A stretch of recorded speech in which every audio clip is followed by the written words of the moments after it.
여러분들 주변에 예수 믿는 사람들만 친구로 계신 건 아닐 겁니다. 아마 예수 믿지 아니하는, 즉 믿음이 없는 사람들도 여러분과 친분의 관계가 있는 또 친구들이 있게 되죠. 그렇다고 한다면 한번 생각해 보십시다. 믿음이 있는 사람들과 믿음이 없는 내 친구들 이렇게 비교해 볼 때 그 두 사람들 사이에 가장 큰 차이점이 무엇일까요? 믿음이 있는 사람들, 믿음이 없는 사람들, 우리들의 친구 관계 속에 다 섞여 있습니다. 그런데 믿음의 사람들과 믿음이 없는 사람들 비교해 볼 때 가장 두드러지게 나타나는 특징, 차이점이 있을 수 있다라고 하는 것이지요. 저는 그 차이점을 불안이라고 생각합니다. 불안. 믿음이 있는 사람은 어렵고 힘든 일을 경험하고 부딪히게 될 때 불안한 마음이 사실은 들지 않지요. 왜냐하면 그 모든 일을 주님께 맡기기 때문입니다. 하지만 믿음이 없는 사람은요, 어렵고 힘든 일이 생기면 그 힘든 일을 가지고 최악의 경우로 생각합니다. 그러면 거기에서 불안이 생기게 되고 그 불안에 휩싸여서 그 삶은 참으로 어려움에 직면하게 된다라고 하는 것이죠. 즉 불안을 어떻게 생각하고 그것을 어떻게 처리해 나가느냐라고 하는 게 믿음이 있냐 믿음이 없냐를 갈라놓는 그 차이점이 된다라고 하는 것입니다. 그렇기 때문에 여러분들 믿음이 있으면 불안해하지 않습니다. 불안해하지 않기 때문에 우리들은 어렵고 힘든 상황 속에서도 담대하게 믿음을 가지고 살아갈 수 있게 된다라고 하는 거죠. 그리고 믿음은요, 결국 그 불안을 이겨내는 그런 놀라운 주님의 응답의 통로, 축복의 통로가 된다라고 하는 것입니다. 그래서 우리 주님은요, 믿음을 가지고 열심히 살아가는 하나님의 사람들, 문제가 있을 때마다, 불안한 상황이 닥쳐올 때마다 그 문제와 불안을 가지고 우리 주님을 찾아오는 믿음의 사람들을 아주 기뻐하십니다. 그래, 어렵고 힘든데 또 나를 찾아왔구나. 그런 마음, 그런 믿음 보시고 그들과 함께 해주시고 그들의 간구에 응답해 주시는 우리 주님이 되어주신다라고 하는 것입니다. 오늘 우리가 읽은 말씀 속에서도 보면은요, 우리 주님을 만나고 싶어가지고 중풍병 걸린 친구를 침상에 들고 우리 주님을 찾아온 사람들이 있었습니다. 그런데 문제에 직면했죠. 예수님 만나기커녕 집 안으로 들어가지도 못할 정도로 사람들이 예수님 계신 그 가버나움의 집을 둘러싸고 있었다고 하는 겁니다. 문제에 직면했죠. 사실은 예수님 만나지 못하면 이 친구가 또 중풍병에 걸려서 계속 고생할 텐데 생각하면 불안한 마음이 스물스물 올라올 수도 있습니다. 그런데 그 상황 속에서 그들은 이 문제를, 이 불안감을 해결해 나아가고 있다라고 하는 것입니다. 어떻게 해결해 나아가는가? 오늘 말씀을 통해서 우리가 도전받으면서 우리들도 인생이 어렵고 힘든 일이 있을 때마다 주님께 찾아가 해결함을 받는 그 은혜를 덧입을 수 있기를 주님의 이름으로 축복합니다. 자, 우리 4절 말씀 보십시다. 4절 다 찾으셨죠? 같이 읽습니다. 시작. 무리들 때문에 예수께 데려갈 수 없으므로 그 계신 곳에 지붕을 뚫어 구멍을 내고 중풍병자가 누워 상을 달아내리니. 아멘. 예수님 가버나움에 다시 돌아오셨을 때 많은 사람이 예수님 집으로 찾아옵니다. 병자도 있을 것이고, 그렇죠? 인생의 문제를 해결함 받기 소망하는 많은 사람들이 있었을 것입니다. 들어설 자리도 없다라고 설명해 주고 있습니다. 이미 사람들이 다 들어차 있는 거죠. 시간적으로 보자면 중풍병자를 메고 오는 그 친구들은 시간에 늦은 거죠. 좀 더 일찍 왔어야 되는데 시간에 일찍 오지 못해서 들어설 자리도 없다. 즉 상황은 더 나빠지고 있다라고 하는 것입니다. 예수님께 중풍에 걸린 친구를 데리고 가면 고침받을 수 있다라고 하는 믿음을 가지고 예수님 찾아오는 것인데 예수님 만날 수 없는 상황에 직면하게 된 것이죠. 집안에 들어가지 못합니다. 사람들이 좀 들어가게 해달라고 말해도 양보하지 않습니다. 왜 그렇습니까? 나도 급하기 때문이죠. 나도 예수님 만나야 되기 때문이죠. 그러니 양보해 줄 수 없는 겁니다.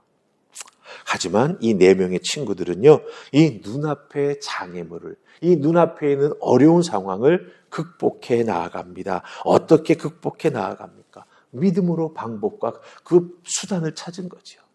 믿음으로 그 장애물을 극복해 나아간다라고 하는 거예요. 이걸 다른 말로 바꾸면 믿음은 장애물을 극복하는 힘이 된다라고 하는 것입니다.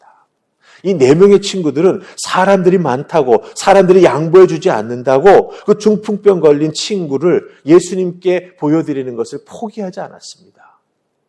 장애물을 극복해 나아갈 수 있는 방법을 찾기 시작합니다. 즉 예수님 만날 수 있는 방법을 찾았다라고 하는 거죠. 외부 계단으로 지붕에 올라가서 그 지붕을 뜯어내고, 즉 뜯은 지붕을 나중에 고쳐줘야 되지 않습니까? 그 금전적인 책임까지도 질 각오를 하고 지붕을 뜯어내어 그 구멍을 낸 다음에 예수님이 자기의 친구를 보실 수 있도록 그 중풍병자를 침대에 달아 위에서부터 아래로 내렸던 것입니다. 여러분, 믿음은요, 믿음을 가진 사람들에게 장애물을 극복하는 힘을 줍니다. 그 힘을 가지고 방법을 찾고 어떻게든지 그 어렵고 힘든 상황을 이겨나갈 수 있도록 길을 찾고 방법을 찾게 해주는 것이 바로 믿음이 된다라고 하는 것이죠. 믿음은 살아있는 정말 귀한 우리 주님을 향한 우리들의 소망을 가지고 나아가는 힘이 되게 해준다라고 하는 것입니다. 그렇기 때문에 장애물은 문제가 되지 않습니다. 우리에게 믿음이 있기 때문에 그 믿음을 가지고 장애물을 바라보면 분명히 해결할 방법을 우리는 찾을 수 있게 된다라고 하는 것이죠. 그래서 2024년 여러분 우리들의 삶을 살아가다 보면 왜 장애물이 생기지 않겠습니까?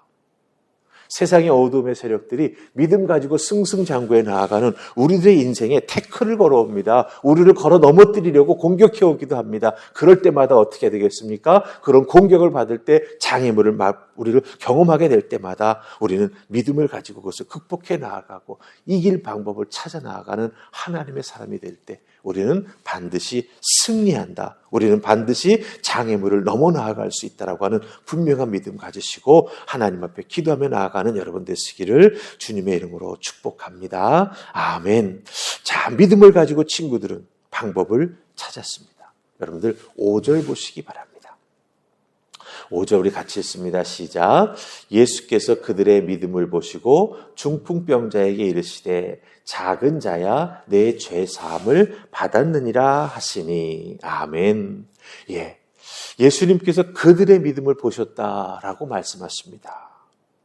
지붕을 뜯고 그 중풍병자가 누워있는 침대를 밑으로 달아내린 그 친구들의 믿음을 우리 주님께서 주목해 보셨다라고 하는 거예요.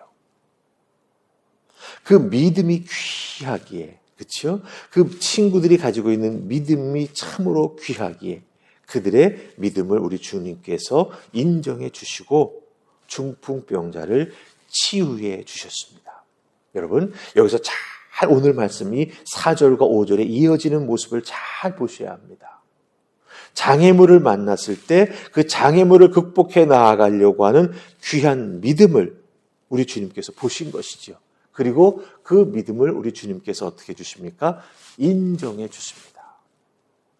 인정해 주시지 않았다라고 한다면 너희들 이게 무슨 짓이냐고, 내가 지금 주의 도를, 복음의 도를 전하고 있는데 왜 그 도 전하는 것을 방해하냐고 아마 야단을 치셨을 것입니다. 그런데 우리 주님 그 도를 전하는 과정 중에 지붕이 뜯겨 나아가고 갑자기 침대가 위에서부터 쭉 밑으로 내려오는데 그것을 주목해 보시고 그 친구들의 믿음을 우리 주님께서 인정해 주고 계시다라고 하는 거예요. 그래서 중풍병자를 치유해 주셨습니다. 여러분 잘 보세요. 귀한 믿음은 주님의 인정을 받습니다. 그 믿음이 귀하기에 치유함이라고 하는 상급을 받게 된 것입니다.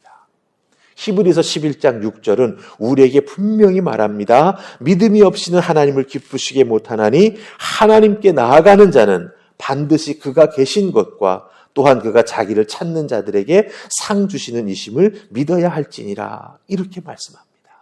예, 믿음은 주님을 기쁘시게 합니다. 믿음을 가지고 장애물을 넘어 나아가고 주님 앞에 한 걸음 더 가까이 나아갈 때 우리 주님은 그 믿음을 주목해 보시고, 그렇죠? 그 믿음을 가지고 무엇을 이루려고 하는지, 그 믿음의 소원이 무엇인지를 우리 주님께서 아시고 그것을 또한 응답해 주시고 상급을 허락해 주시는 우리 주님의 응답이 꼭 따라오게 된다고 하는 것입니다.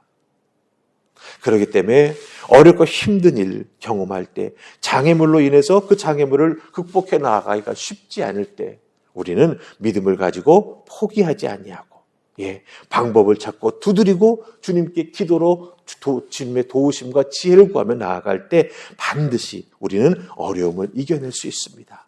그 믿음을 보시고 칭찬해 주시고 문제를 해결해 주시는 우리 주님의 도우심을 덧입는 우리 모두가 될 수 있습니다. 오늘 말씀이 우리에게 그것을 가르쳐주고 있습니다. 우리는 믿음의 사람들입니다. 그러기에 우리에게 주어진 장애물은 우리를 결코 주저앉힐 수 없습니다. 우리는 장애물을 뚫고 앞으로 나아가는 믿음의 사람이요 승리의 사람이 될 수 있다고 하는 거 꼭 기억하시고, 주님 의지하시면서 주님 주신 믿음 가지고 큰 일을 이루어 나아가는 그 은혜가 있기를 주님의 이름으로 축복합니다. 아멘. 우리 기도하십시다. 좋으신 하나님, 감사합니다. 어렵고 힘든 일이 있을 때 믿음이 없는 사람들은 불안해합니다. 그러나 믿음이 있는 사람들은 그 어렵고 힘든 일을 가지고 주님 앞으로 나아갑니다. 그럴 때 주님의 도우심과 기도의 은혜와 능력을 통하여 그 어렵고 힘든 일들을 우리는 극복해 나아가고 이겨나아갈 수 있습니다. 그 믿음이 있기에 주님은 우리를 귀하게 여겨주시고 응답해 주시고 또한 치유해 주시는 놀라운 은총을 저희들에게 허락해 주십니다. 이 귀한 믿음의 모습, 이 믿음의 역사 기억하게 하시고 이 말씀 우리 마음 깊은 곳에 꼭 담고 있다가 어렵고 힘든 일을 만날 때마다 이 말씀을 열쇠 삼아 어렵고 힘든 일들을 돌파해 나아가는 우리 모두가 되게 하여 주시옵소서. 올 한 해 결코 우리의 삶의 장애물이 우리를 넘어뜨릴 수 없다라고 하는 분명한 확신 가지고 승리의 믿음의 삶을 살아가는 우리 모두가 될 수 있기를 소원하옵고 예수님 이름으로 기도하옵나이다. 아멘.